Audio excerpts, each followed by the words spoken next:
할렐루야, 사랑과 축복합니다. 2월 12일 금요일 새벽기도 오신 여러분들을 주님의 이름으로 하나로 축복합니다. 우리 기도하고 함께 말씀 묵상하겠습니다. 여호와께 감사하라. 그는 선하시며 그 인자하심이 영원하미로다. 아멘. 사랑과 내 많으신 하나님, 또 음력으로 새해를 시작합니다. 올 한해는 감사가 넘치는 한 해가 될 수 있도록 은혜 허락하여 주시고, 이제는 코로나로부터 탈피해서 정말 우리가 일상을 누렸던 그 예전의 시간들을 다시 회복할 수 있는 저희들에게 도와주시옵소서. 그래서 감사하고, 그래서 하나님께만 이름을 높여드리는 저희들의 삶이 될 수 있도록 한 해를 축복하여 주시옵소서. 가지고 나온 모든 기도 제목들 주님 앞에 놓고 기도합니다. 기도할 때마다 문제가 해결받는 놀라운 역사가 있게 도와주시옵시고, 내가 할 수 없었지만 하나님의 능력을 바라보는 저희들 시간 될 수 있도록 인도하여 주시옵소서. 감사드리며 거룩하신 예수님의 이름으로 간절히 기도합니다. 아멘. 할렐루야, 사랑 축복합니다. 새벽을 깨우신 성도님들에게 하나님의 은혜와 은총이 더하시기를 주님의 이름으로 간절히 축원합니다. 오늘은 설날 새벽입니다. 새해 복 많이 받으시고요. 또 올 한해도 하나님의 은혜 가운데서 우리 성도님들 계획한 모든 것들이, 또 기도 제목들이 이루어지시기를 저도 함께 기도하겠습니다. 설 명절이어도 말씀은 쉬지 않습니다. 오늘은 누가복음 13장 10절에서 21절 말씀인데, 오늘 내용은 이렇습니다. 예수님께서 안식일에 회당장에 가서 말씀을 가르치고 계셨어요. 그럼 이 회당이라고 하는 것은 어떤 것이냐면 유대 사람들의 종교적 그리고 사회적 구심점입니다. 예수님께서 회당에 방문하신다라고 하는 소문이 들리니까 많은 사람들이 모였습니다. 특별히 누가 더 모였냐면 아픈 사람들이 모였어요. 왜요? 예수님이 고치신다라고 하는 소문을 들었기 때문에 나도 빨리 가서 예수님을 만나고 예수님에게 기도받고 예수님에게 안수받으면 나을 것이라고 하는 기대감 때문에 많은 사람들이 모였습니다. 근데 이날이 언제였다고요? 안식일이었다고요. 아픈 사람들에게는 안식일이 중요하지 않습니다. 왜냐하면 지금 내 몸이 아픈 걸 빨리 고침받는 게 더 중요하니까요. 그 중에 예수님이 자신을 찾아온 18해 동안 허리가 아픈 여인의 병을 고쳐주십니다. 그런데 이 모습을 누가 보냐면 회당장이 봐요. 굉장히 마음에 들지 않습니다. 분노합니다. 분개해요. 왜 하필 많은 회당이 있는데 내 회당에서 안식일에 사람을 고치냐라고 분개하는 겁니다. 다른 나라 와라. 다른 나라 와서 고침을 받아라 라고 이야기하면서 많은 사람들을 꾸짖고 있습니다. 이런 모습을 예수님께서 보시고 회당장을 향해서 뭐라고 말씀하시냐면 위선자다라고 이야기하시고, 참 마음이 따뜻하지 않은 사람이다, 자비함이 없다 라고 이야기하시는 게 14절부터 17절까지 말씀입니다. 이어서 18절 말씀은 우리가 너무 잘 알고 있는 하나님 나라의 비유죠. 하나님 나라를 뭐로 비유합니까? 겨자씨와 누룩에 비유하면서 지금 하나님 나라가 비록 보잘것없다 할지라도 후에는 분명히 크게 영향력을 끼치는 아주 중요한 하나님의 나라가 도래할 것이다 라고 하는 말씀이 18절 이후에 나옵니다. 18절 이 비유는 처음에는 미약합니다. 그러나 하나님의 나라가 복음의 역동성으로 크게 확장되어질 거다라고 하는 말씀을 보여주고 있죠. 18절과 19절 말씀을 보면 소위 겨자씨 비유로 불리는 내용으로 하나님 나라가 마치 사람이 자기 정원에 갖다 놓은 심은 겨자씨 하나 같다고 이야기합니다. 여기요, 겨자씨가 얼마나 작냐면 굉장히 많은 씨가 있잖아요. 그 중에서도 가장 작은 씨를 이야기하면 겨자씨입니다. 눈에 보이지 않습니다. 그런데 이 나무가요, 시간이 지나고 나면 얼마만큼 크냐면 나중에 1m에서 3m까지 굉장히 높이까지 자라는 이 특징을 가지고 있는 것이 겨자씨입니다. 즉 하나님 나라 겨자씨와 같다라고 하는 건, 하나님 나라는 비록 시작은 미약할 수 있지만 나중에는 어떻게 돼요? 크게 창대하리라 라고 하는 말씀을, 이 겨자씨를 갖고 하나님 나라의 말씀을 비유하신 거죠. 이건 오늘날 이미 분명하게 입증된 사실 아니겠습니까? 하나님 나라가 이 땅에서 어떻게 시작되어지는지 보면 정확히 알 수 있습니다. 하나님 나라요, 처음에는요 미미하고 보잘것없이 시작되었습니다. 보세요. 하나님 나라를 말씀하신 사람이 누굽니까? 예수님이시죠. 예수님께서 말씀하셨던 그 당시를 보면 예수님은요, 어떻게 오셨어요? 로마 제국 식민지에 불과한 유대 땅, 그리고 이름 없는 나사렛 출신이었습니다. 그 중에서도요, 유대 사회의 정규 교육을 받지 못했던 가난한 목수의 아들로 태어났습니다. 예수님도 미비했고요, 예수님이 말씀하셨던 그 모든 것들도 다 미비하고 미약했습니다. 그런데 시간이 지나고 나서 어떻게 됩니까? 하나님 나라가 드러나기 시작하고 그 로마로부터 압제받았던 하나님 나라의 말씀과 기독교가 로마를 정복하게 되고 온 유럽을 정복하는 놀라운 역사가 우린 이미 역사를 통해서 알고 있습니다. 아무것도 아니었던 하나님 나라가 1m에서 3m까지 자라는 특징을 가지고 있었던 겨자씨처럼 확장되어진 놀라운 역사, 그래서 많은 사람들에게 생명을 주는 놀라운 역사가 이 겨자씨 안에 있었다라고 하는 겁니다. 바로 하나님 나라의 특징이죠. 그러므로 오늘 우리가 이 땅에서 하나님 나라 운동을 하면서 시작이 미비하다거나 결과가 당장 나타나지 않는다고 해서 여러분 결코 낙심하거나 주저앉지 않기를 주님의 이름으로 간절히 축원합니다.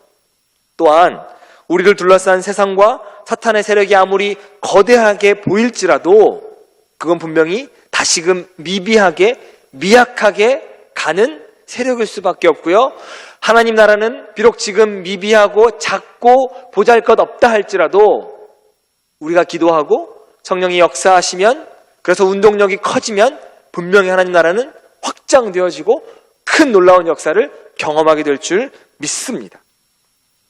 하나님의 나라 시작은 미약하여도 나중은 심히 창대할 것을 믿고 의심치 않고 매일매일 기도함으로 매일매일 말씀 앞에 하나님을 묵상하는 저와 여러분 되시기를 주님의 이름으로 간절히 축복합니다. 그럴 때 하늘의 문이 열리고 우리 여러분들에게 하늘의 신령한 복들이 각 가정들과 자녀에게 충분히 부어질 줄 믿습니다.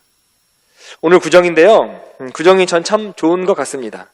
새해가 시작되어진 지 약 한 40일쯤 지나고 나서 다시 우리 이런 인사를 합니다. 새해 복 많이 받으세요 라고 이야기해요. 또다시 새해를 시작하는 기분입니다. 40일 전에도 새해 복 많이 받으세요 라고 해서 새로운 기분이었는데 또 구정에도 새해 복 많이 받으세요 라고 하면서 새해를 시작하는 또 다른 기분이 듭니다. 새해 시작하면서 2021년을 시작하면서 작심삼일로 마무리되어졌던 기도가 있으신가요? 말씀 묵상하기로 했는데 작심삼일로 그만두셨던 또 말씀 묵상이 있으신가요?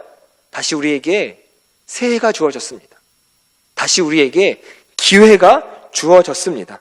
다시 시작하는 마음으로 기도하지 못하셨다면 기도해 보시고, 말씀 묵상하지 못하셨다면 말씀 묵상을 통해서 비록 이제 막 시작해서 이제 막 진입해서 믿음 생활을 미비하고 미약한 것 같지만 분명히 매일매일 기도하고 매일매일 말씀 묵상을 읽으면 하나님 나라가 커졌듯이 우리의 삶에도 우리 마음에도 하나님의 역사하심이 더 크게 부어질 줄 믿습니다.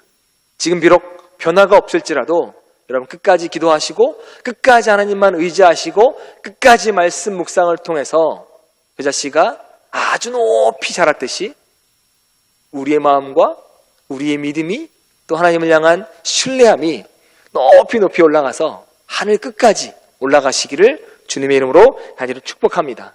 그러면 하늘에서 우리를 향해서 분명히 축복을 내려주실 줄 믿습니다.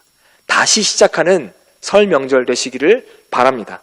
새해 복 많이 받으시고요, 성도님들의 가정과 하시는 일 외에 하나님의 은혜가 가득 넘치시기를 주님의 이름으로 간절히 축원합니다. 또 하나 광고는 오늘 금요 기도회는 없습니다. 온라인도 없고요, 성전에 모여서 드리는 성전 예배도 없습니다. 그러나 가족들과 함께 모여서 또 기도하시고 말씀 나누시는 여러분 되시기를 주님의 이름으로 축복합니다. 기도하겠습니다.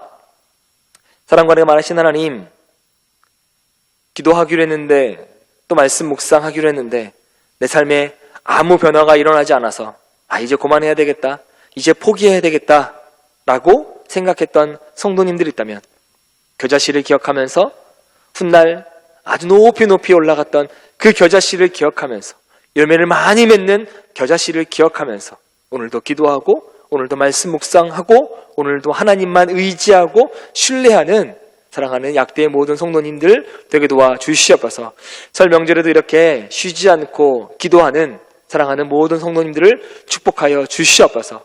기도할 때마다 하늘의 문이 열리고 우리가 감당하지 못할 만큼의 크고 비밀한 일들이 내려지고 부어지는 놀라운 역사가 있게 도와주시옵시고 자녀를 위해서 또 가정을 위해서 또 경제적인 문제를 위해서 아픈 곳곳마다 손을 얹고 기도할 때마다 하나님의 살아계심과 역사하심과 하나님의 전능하심을 경험할 수 있는 저희들 모두가 되게 도와주시옵소서. 감사드리며 거룩하신 예수님의 이름으로 간절히 기도합니다. 아멘. 지금부터 누가복음 13장 10절에서 21절까지의 말씀 안으로 들어가시길 바랍니다. 예수께서 안식일에 한 회당에서 가르치실 때 18해 동안이나 귀신 들려 앓으며 꼬부라져 조금도 펴지 못하는 한 여자가 있더라. 예수께서 보시고 불러 이르시되 여자여, 네가 네 병에서 놓였다 하시고 안수하시니 여자가 곧 펴고 하나님께 영광을 돌리는지라. 회당장이 예수께서 안식일에 병 고치시는 것을 분내어 무리에게 이르되 일할 날이 엿새가 있으니 그동안에 와서 고침을 받을 것이요 안식일에는 하지 말 것이니라. 외식하는 자들아, 너희가 각각 안식일에 자기의 소나 나귀를 외양간에서 풀어내어 이끌고 가서 물을 먹이지 아니하느냐. 그러면 18해 동안 사탄에게 매임받은 이 아브라함의 딸을 안식일에 이 매임에서 푸는 것이 합당하지 아니하냐. 예수께서 이 말씀을 하시매 모든 반대하는 자들은 부끄러워하고 온 무리는 그가 하시는 모든 영광스러운 일을 기뻐하니라. 하나님의 나라가 무엇과 같을까? 내가 무엇으로 비교할까? 마치 사람이 자기 채소밭에 갖다 심은 겨자씨 하나 같으니 자라 나무가 되어 공중의 새들이 그 가지에 깃들였느니라. 내가 하나님의 나라를 무엇으로 비교할까? 마치 여자가 가루 서말 속에 갖다 넣어 전부 부풀게 한 누룩과 같으니라.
아멘.